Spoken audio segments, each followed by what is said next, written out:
بسم الله الرحمن الرحيم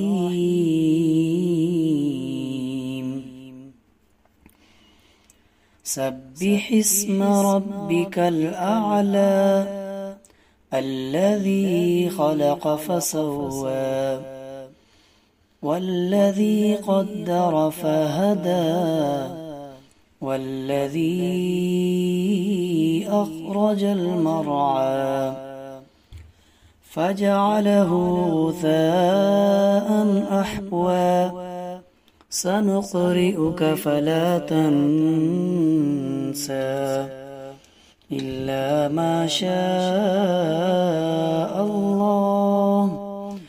إنه يعلم الجهر وما يخفى ونيسرك لليسرى فذكر إن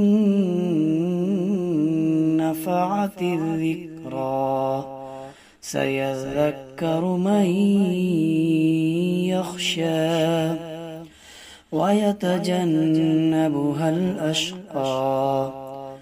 الذي يصلى النار الكبرى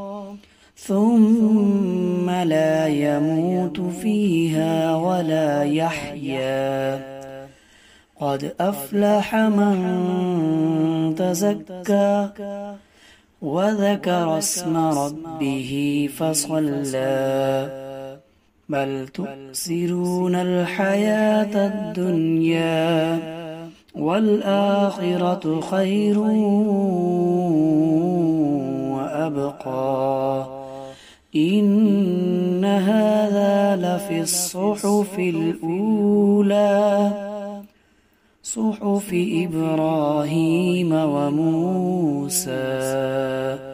آمنت بالله صدق الله العظيم.